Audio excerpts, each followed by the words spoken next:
Salama, salama, peuple de Tata Nzambe, soyez bénis au nom puissant d'Issaïa Congo.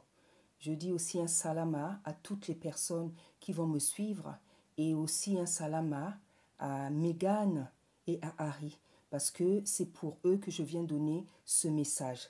Soyez puissamment bénis, chers princes, chères princesses.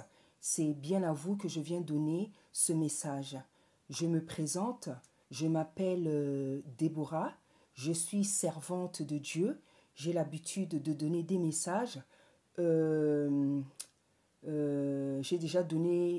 l'habitude de donner des messages à différents types de personnes. Je donne des messages pour l'Église, pour des autorités, pour les gens du monde, en tout cas à différentes personnes. Et j'ai déjà donné un message aussi sur Harry. Voilà, c'est-à-dire que le Seigneur s'était servi de Harry pour parler de la manière dont les hommes doivent être bons avec leurs femmes.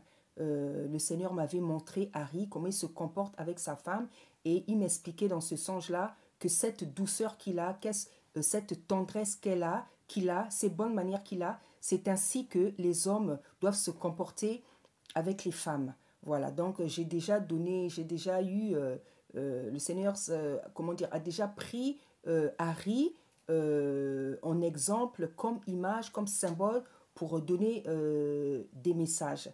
Voilà, donc ce message-là, je vais le faire en français parce que je me débrouille pas trop mal en anglais, mais je ne parlerai pas aussi rapidement en anglais qu'en français. Voilà, c'est pour ça que s'il y a un frère ou une sœur qui pourra traduire ce message pour moi de manière courante, ça va m'arranger. Si vraiment personne ne se propose, je vais le faire toute seule parce que c'est un message qui est très très important. Donc même si je veux parler un peu plus lentement, parce que l'anglais c'est pas la langue que je parle chaque jour, la langue que je parle chaque jour c'est le français. Donc même si je parle plus lentement, ça ne sera pas grave. En tout cas, si je ne trouve personne pour faire ce travail, je vais le faire toute seule. Voilà, donc le message que je viens de donner aujourd'hui, c'est pour le prince Harry et c'est pour la princesse Meghan. Soyez encore bénis, je vous bénis de la part de notre Seigneur. Voilà, donc le message que je vais donner, c'est un message, c'est des conseils, c'est une exhortation que le Seigneur vient vous faire par amour. Voilà, le Seigneur ne fait rien au hasard. Voilà, le Seigneur vous donne des messages parce qu'il sait que vous êtes ses enfants. La preuve, c'est que lorsque vous vous êtes mariés, vous l'avez invité à votre mariage. J'avais suivi la cérémonie de votre mariage qui était très belle, dont le serment du prêtre ou du pasteur m'avait vraiment beaucoup touché. Et ça ne s'est pas souvent passé dans la couronne. C'est vrai que dans la couronne, les gens ont l'habitude de se marier à l'église, mais il n'y a pas, il y a jamais eu un serment de ce genre. Et il n'y a pas de hasard. Voilà, vous avez laissé la place à la parole de Dieu, vous avez laissé la place aux recommandations divines, à l'exhortation, au conseil de Dieu, et cela, Dieu ne l'a pas oublié. Même si peut-être vous, de temps en temps, vous oubliez Dieu ou bien vous l'oubliez, lui n'a pas oublié. Il n'a pas oublié que vous l'avez invité lors de votre mariage. En tout cas, c'était un très beau mariage. C'était une très belle cérémonie que j'avais suivie et que j'avais beaucoup appréciée. Parce que moi-même, je suis servante, comme vous l'aurez compris, et j'aime beaucoup le Seigneur. Et tout ce qui va autour, tout ce qu'on peut faire pour lui, j'aime beaucoup. Et donc, je le répète, j'avais beaucoup aimé la cérémonie, le serment qu'avait fait le pasteur. Voilà, donc je disais, le Seigneur ne fait rien au hasard. S'il vient vous parler, s'il vient vous donner un message, c'est parce que il vous reconnaît comme ses enfants.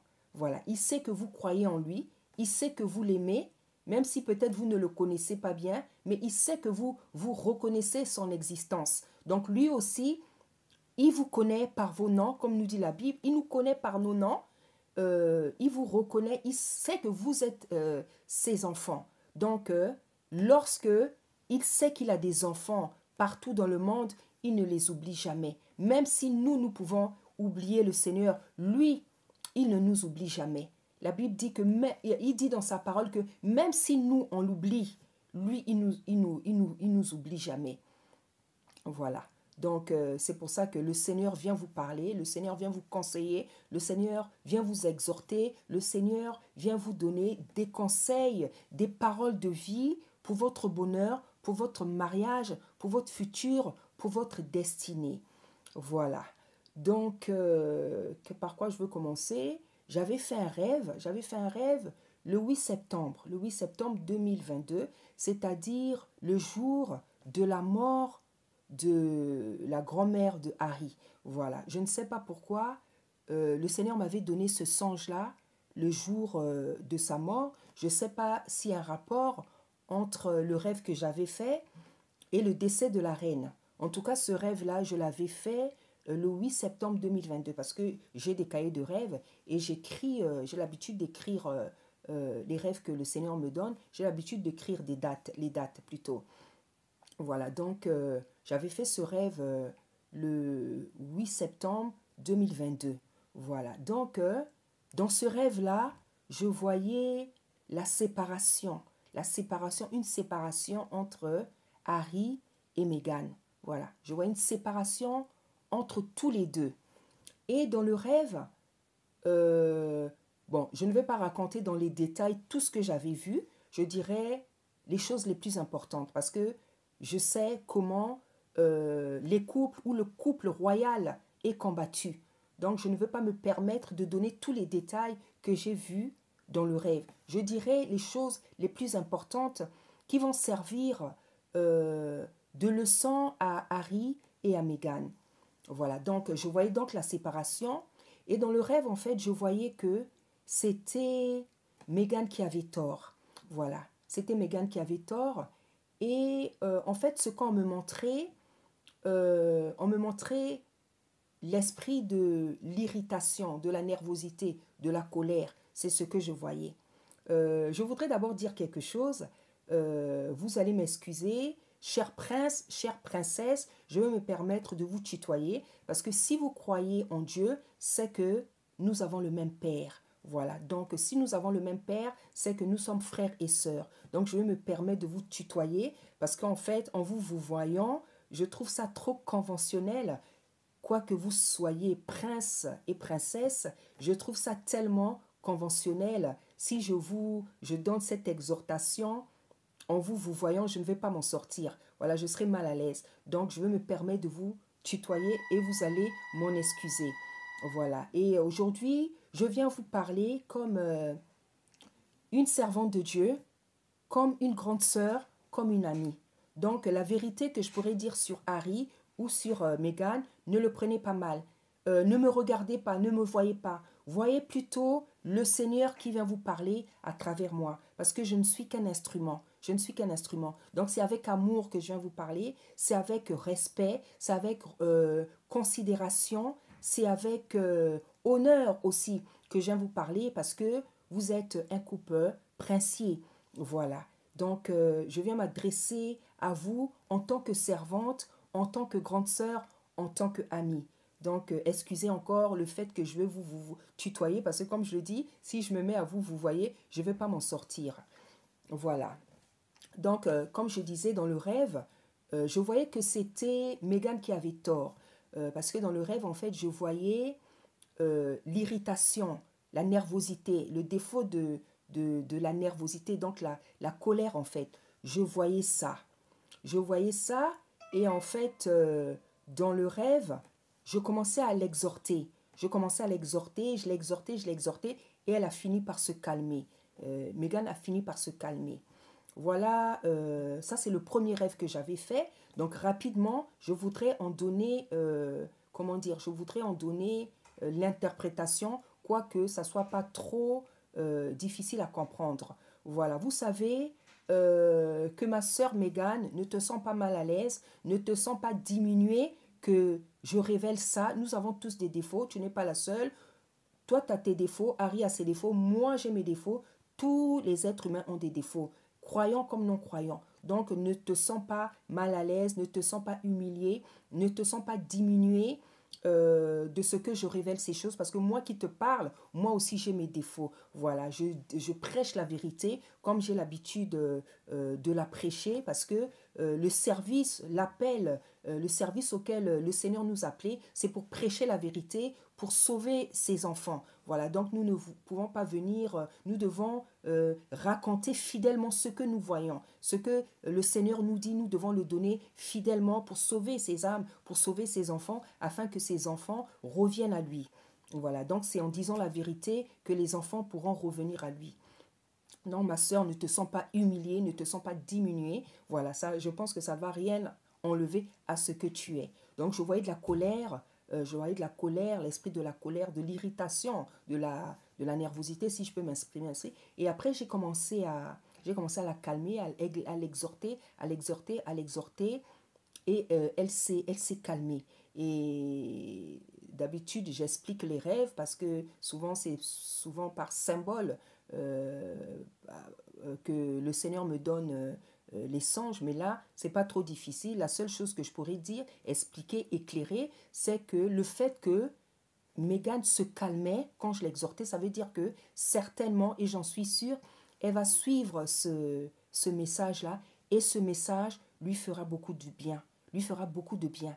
Et ce message va lui faire beaucoup de bien, ça va l'apaiser, ça va lui faire du bien, ça va la consoler parce que je sais je connais un peu vos combats, je connais un peu vos combats, comme tout le monde, je suis l'activité du monde, donc je connais un peu vos combats, je sais que vos positions de prince et de princesse ne vous laissent pas trop de temps de tranquillité. Parce que par rapport à cette condition, les gens veulent toujours savoir, connaître les détails, les faits et gestes de vos vies. Voilà, donc je sais que c'est pas facile. Et donc, je sais que ce message que le Seigneur vient donner à travers ma personne, je sais que ça va vous faire du bien à tous les deux. Ça va faire du bien à Meghan, parce qu'il y aura des conseils pour Harry, il y aura des conseils pour Meghan. Et comme je vous ai dit, ne me regardez pas, regardez l'instrument que le Seigneur utilise, parce que je suis son instrument. Voilà, comme je disais, quand j'exhortais dans le rêve, je l'exhortais, Megan avait fini par se calmer. Ça veut dire que lorsqu'elle va suivre ce message va lui faire du bien. Ce message va la consoler. Ce message va la fortifier. Ce message va lui faire beaucoup de bien et ça va agir, ça va impacter sur elle.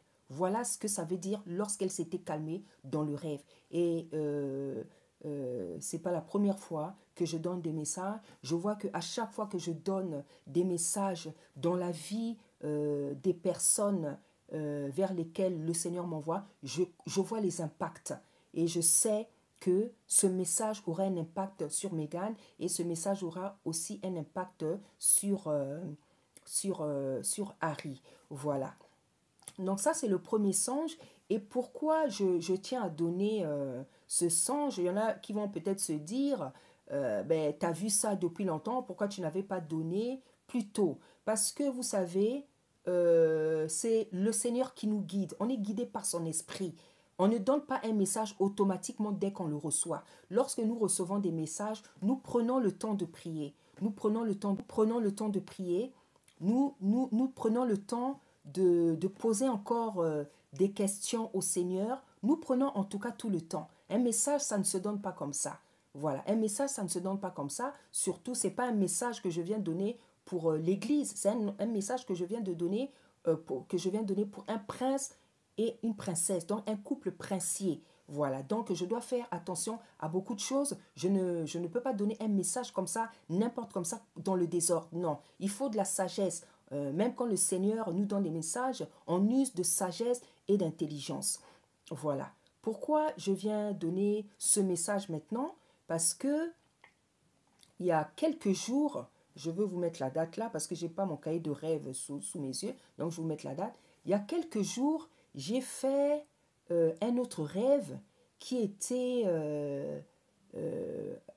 assez bizarre en fait. Voilà, assez bizarre, mais c'est un rêve dangereux. C'est pour ça que j'ai pris la décision en fait de venir donner tous ces messages pour que vous voyez, vous puissiez voir le sérieux des choses qui se passent. Voilà. Lorsque j'ai rêvé la séparation de Meghan et de Harry, effectivement, quelques mois plus tard, je pense qu'effectivement, j'ai vu qu'on parlait de leur divorce, de leur séparation, de rumeurs qu'ils allaient se divorcer, séparer, que ça ne va pas bien. Je n'en sais rien. Je ne sais pas si c'est le cas, mais je pense qu'il n'y a pas de fumée sans feu. Voilà. Ce qui est sûr, si Meghan et Harry ne sont pas divorcés aujourd'hui, s'ils ne sont pas séparés, et j'espère que vraiment vous n'allez pas le faire, parce que quand je vais donner le deuxième rêve, vous allez comprendre que vous n'avez vraiment pas intérêt à divorcer. Voilà, donc je ne sais pas quelle est votre situation aujourd'hui, s'il y a des problèmes, s'il y a une séparation, je n'en sais rien. Ce qui est sûr, vous serez ni le premier couple, ni le dernier couple à avoir des problèmes, à être au bord d'une séparation, à être au bord d'un divorce, ce qui n'est pas bien. Vous ne serez ni les premiers ni les derniers. Donc ne vous sentez pas frustré par ce message, ne vous sentez pas dérangé, non. Euh, Glorifiez plutôt le Seigneur, dites-lui plutôt merci de voir à quel point vous avez de l'importance pour lui en fait. Vous avez de l'importance pour lui. Voilà. Donc, voilà. En tout cas, si c'est le cas, s'il y a des problèmes, s'il y a des problèmes, s'il y a des problèmes dans votre couple, comme j'ai dit, vous ne serez ni les premiers ni les derniers. C'est pas la fin du monde. Ce que je sais, c'est que le Seigneur est contre le divorce. Le Seigneur est contre le divorce. Tous les couples ont des problèmes. Tous les couples ont des problèmes et tous les problèmes se résolvent. Tous les problèmes ont des solutions. Voilà. Avoir des problèmes dans son couple, c'est pas la fin du monde. C'est pas la fin du monde. Voilà. C'est pas une catastrophe en fait. C'est pas la fin du monde. Voilà. C'est vrai que quand on est dedans, on a l'impression que sa vie est gâchée. On est triste, on est malheureux, on est frustré, on est désemparé. Mais avec beaucoup de recul, on sait que c'est pas la fin du monde. Et vraiment, si vous n'êtes pas séparés, comme j'ai pu entendre, je vous conseille de ne pas le faire. Voilà, parce que déjà, si vous êtes chrétien, vous savez que le Seigneur est contre le divorce. Le divorce est un grand péché. Voilà, c'est un grand péché et c'est quelque chose qui ne fait du bien à personne, ni au mari, ni à la femme, encore moins aux enfants, ni à l'entourage. Voilà, parce que lorsque vous vous êtes marié, vous avez fait des promesses, vous avez tenu des engagements devant le monde, devant les familles, devant Dieu. Voilà, et il a entendu vos paroles. Donc, ce n'est pas parce qu'il y a des problèmes qu'il faut automatiquement penser à la séparation, au divorce. Ce n'est pas une bonne chose, le divorce. Donc, selon ce qui est écrit dans la Bible, vous n'avez pas le droit de divorcer. Et moi, je vais vous conseiller vraiment de ne pas le faire, de ne pas divorcer, de ne pas vous séparer, même vous séparer au cas où il y a des problèmes. Battez-vous plutôt, cherchez des gens autour de vous à qui vous faites confiance, le pasteur qui vous a marié, je ne sais pas si vous êtes toujours en relation avec lui, je pense qu'il est bien placé pour vous donner des conseils. Voilà, parce qu'il faudrait que vous receviez des conseils d'une personne qui est sage, qui est intelligente. Et je pense que le pasteur, c'est une personne qui a la sagesse et qui a l'intelligence. Surtout, il connaît la parole. Donc, il pourra vous conseiller par rapport à la parole de vie. Voilà, vous avez votre maman, la maman de Meghan, voilà, des gens autour à qui vous faites confiance, qui ne vont pas vous encourager dans la séparation ni dans le divorce, mais qui vont plutôt vous encourager dans la réconciliation. Parce que c'est ce dont vous avez besoin aujourd'hui. Et c'est un commandement. Le Seigneur est contre le divorce. Voilà. Et aujourd'hui, vous avez vos problèmes.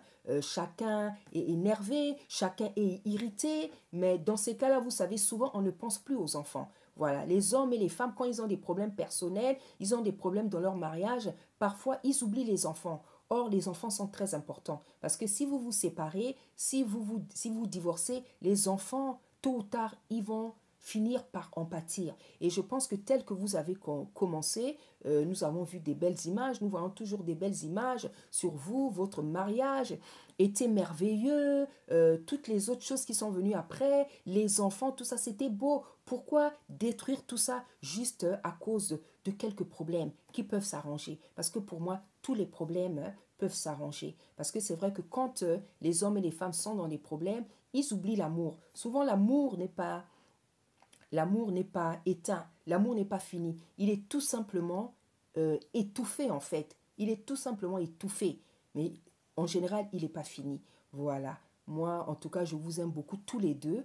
Vous êtes un très très beau couple que le Seigneur aime beaucoup. Donc, je vous recommande vraiment de ne pas divorcer. Voilà, ça c'était donc le premier rêve que j'avais fait. Donc, le deuxième rêve, c'est il y a quelques jours. Je vous mettrai, comme je vous ai dit, je vous mettrai. Voilà, donc en fait, je voyais,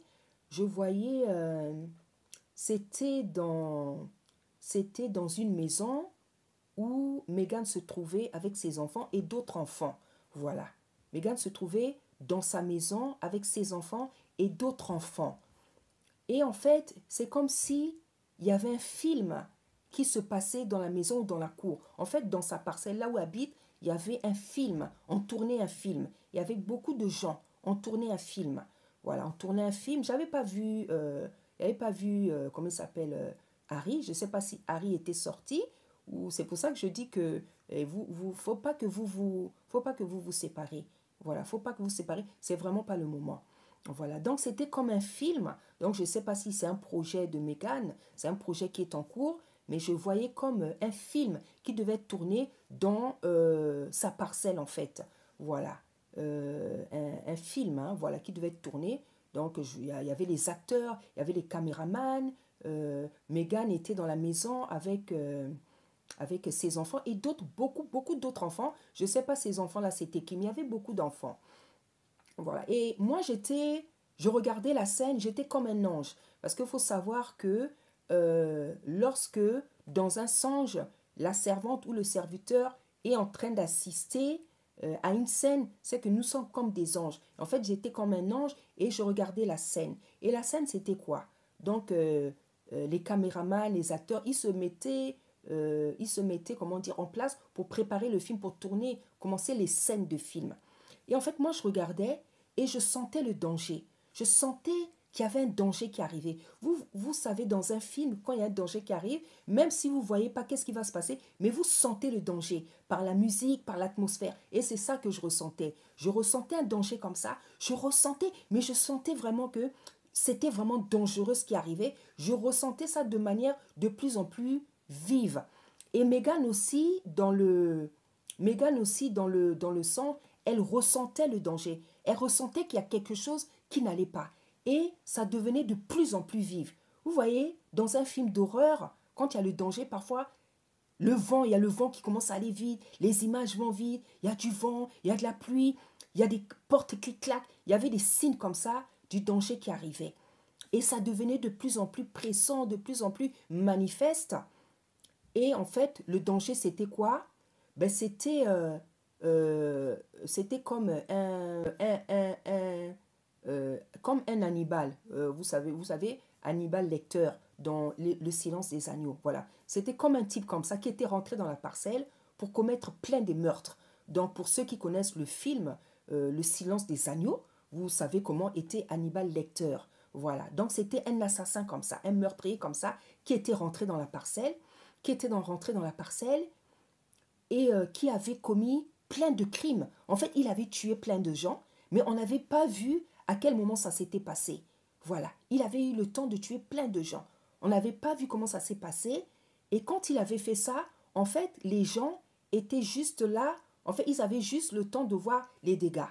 Donc, vous savez comment Hannibal Lecter a tué des gens dans le film Le silence des agneaux. Donc, ça s'est passé de manière atroce, abominable. Donc, quand les gens ont découvert qu'il y avait ce meurtre, donc on voyait une jambe par là, des cheveux, donc des corps déchiquetés. Voilà, c'était ça.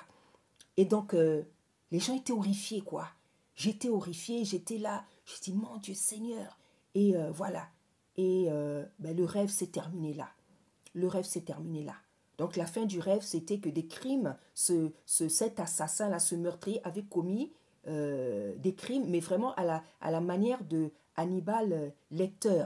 Voilà, c'est vraiment à sa manière. Et donc, du coup, à la fin, j'ai vu des cheveux, j'ai vu des cheveux enlevés d'une tête, j'ai vu une jambe par là, des corps déchiquetés, des crimes qu'il avait commis en fait. Et j'étais horrifiée. Et voilà, c'était des cris, hein, c'était des cris dans la maison, parmi les acteurs et tout. Mais il y avait des gens parmi les acteurs qui étaient morts. Voilà. Donc voilà le deuxième songe que j'ai eu au mois de décembre. Donc je vais vous mettre la date là. Au mois de décembre. Voilà le deuxième songe que j'ai eu. Et pourquoi je donne ce songe? Parce que j'ai vu que le premier, pas que j'ai besoin de voir que quelque chose, un message se réalise pour savoir que Dieu me parle. Non, je sais que quand le Seigneur me montre quelque chose, je sais que c'est vrai. Parce que je suis sa servante.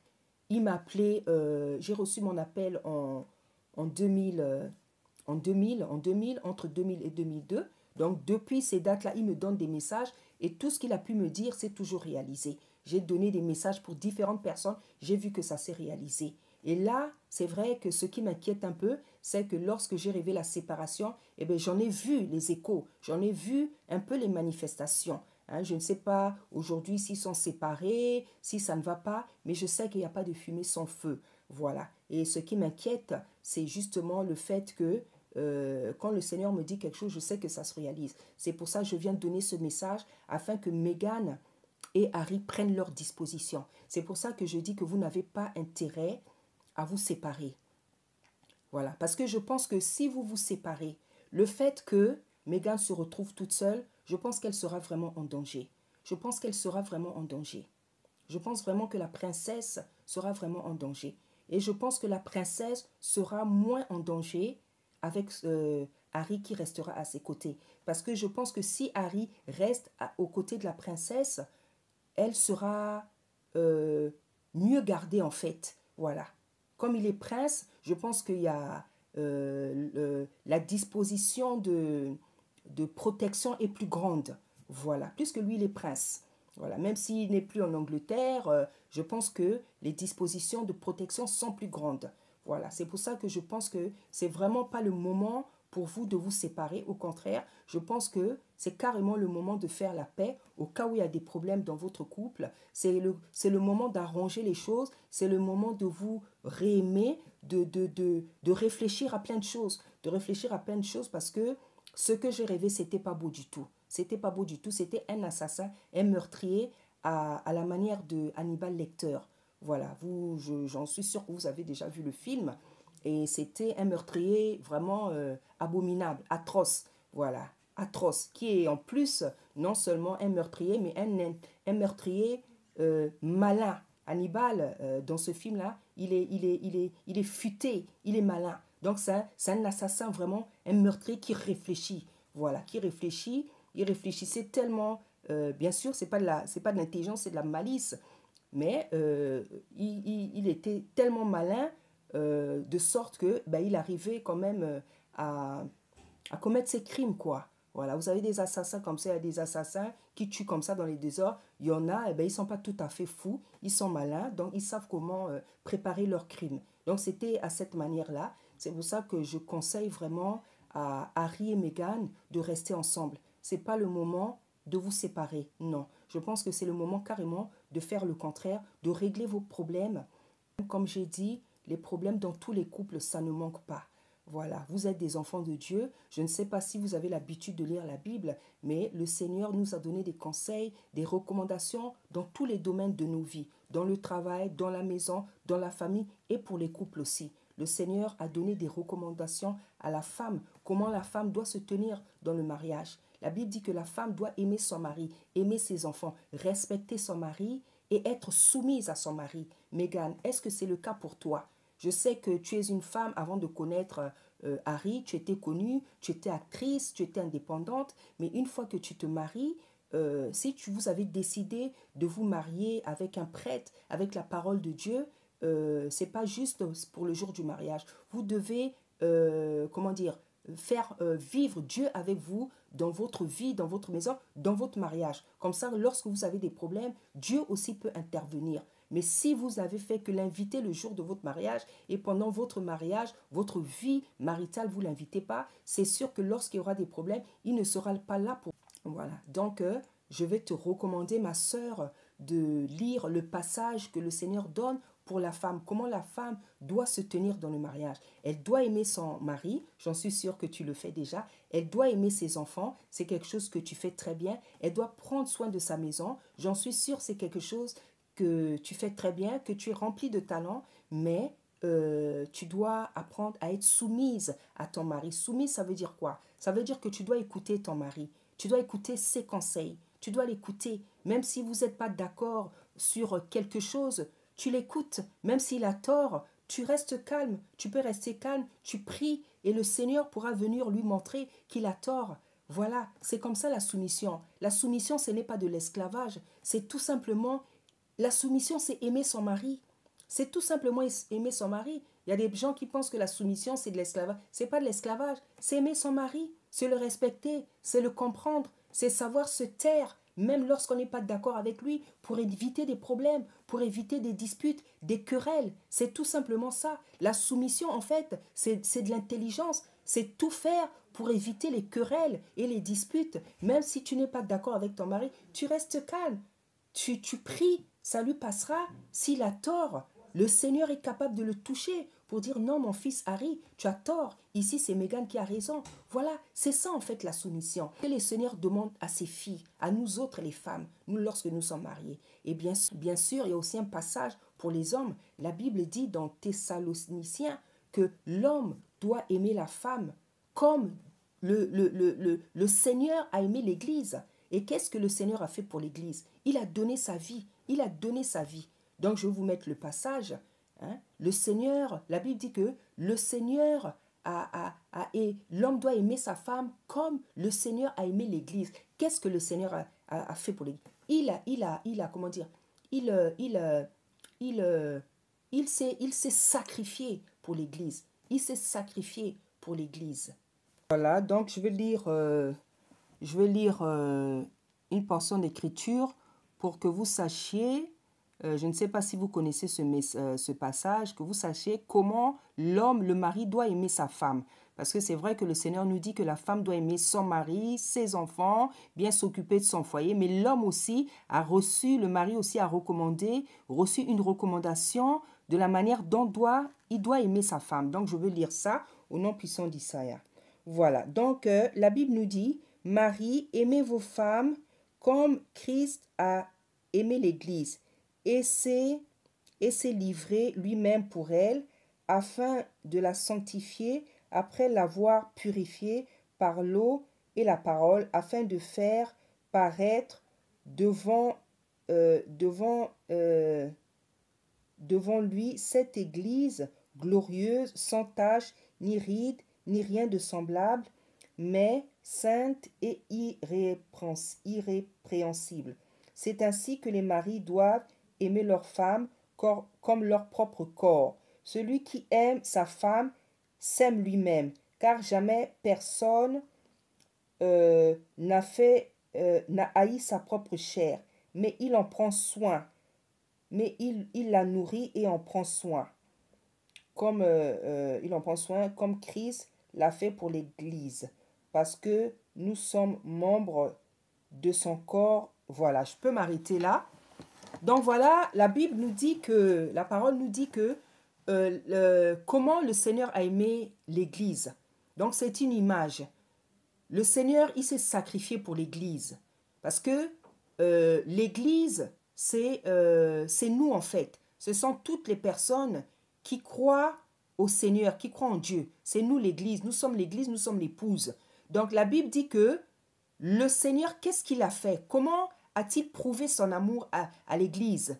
C'est en se sacrifiant pour elle. Nous savons ce que le Seigneur a fait à la croix. Donc voilà la preuve d'amour qu'il nous a donnée pour montrer qu'il nous aimait. La preuve d'amour qu'il a faite pour montrer qu'il nous aimait.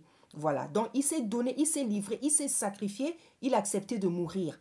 Et on nous dit qu'il a fait ceci afin que cette église soit lavée, soit purifiée, soit sanctifiée, afin pouvoir être irrépréhensible, sans tache ni ride, pour qu'elle puisse être présentée au dernier jour au Créateur. Voilà. Donc, cela veut dire qu'un mari, c'est quelqu'un qui doit se sacrifier pour sa femme, qui doit lui donner tout son amour, qui doit aimer la femme comme le Seigneur a aimé l'Église. Donc, se sacrifier pour elle, faire tout ce que tu peux pour rendre ta femme heureuse, se sacrifier, faire tout ce que tu peux, faire toutes sortes de choses que tu peux pour faire en sorte que ta femme soit heureuse, la respecter, l'aimer, la protéger, être doux.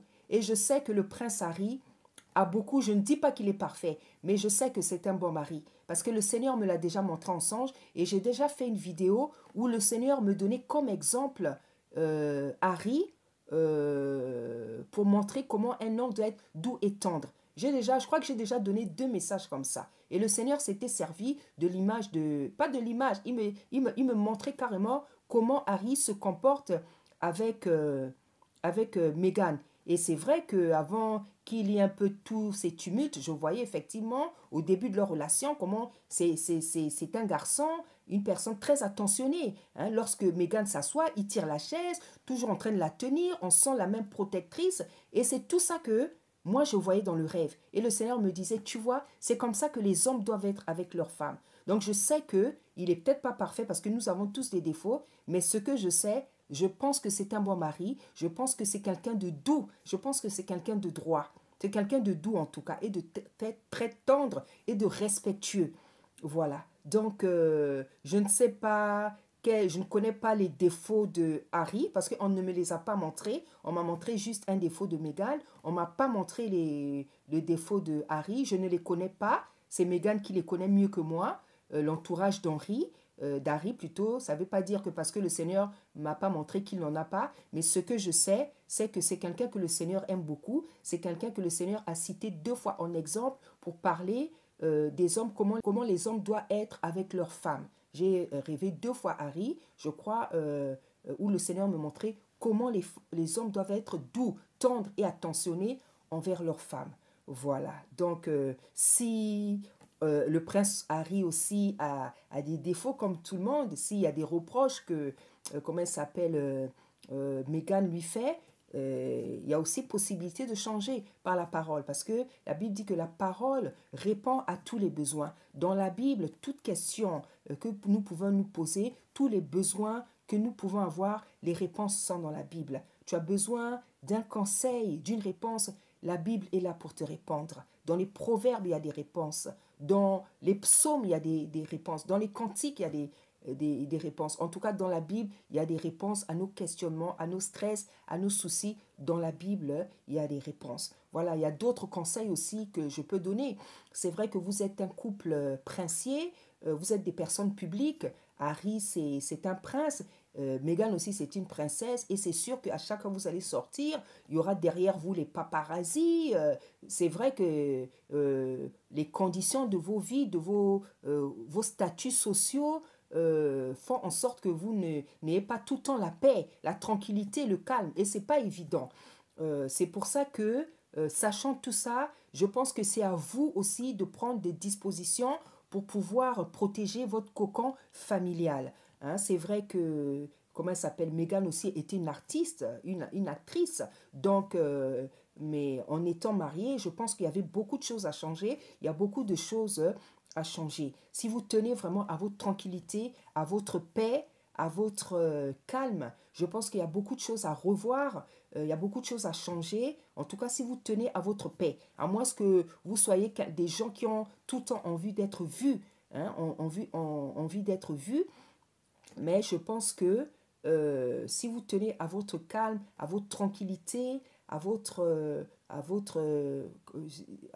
paix, il y a beaucoup de choses à revoir et à changer. Voilà. Vous devez prendre, je crois, des décisions pour que les paparazzis apprennent à vous laisser tranquille. C'est une question de décision. Voilà, moi je connais des stars, hein, je connais des rois, je connais des princes et des princesses qu'on n'harcèle pas comme ça, mais parce que justement, ils font attention, ils font attention, ils donnent pas toujours l'occasion aux gens de les voir. C'est pour ça que les paparazzis, ce qu'ils font, c'est aussi par rapport au comportement des uns et des autres. Il y a des couples princiers, il y a des couples royaux qu'on n'embête pas parce que justement, ben, ils ne cherchent pas tout le temps, ils ne donnent pas l'occasion à la presse de parler d'eux ou de leur prendre des photos parce que malgré leur situation, leurs conditions, ils savent garder, comment dire, un côté secret de leur vie. Et je pense que c'est très, très important.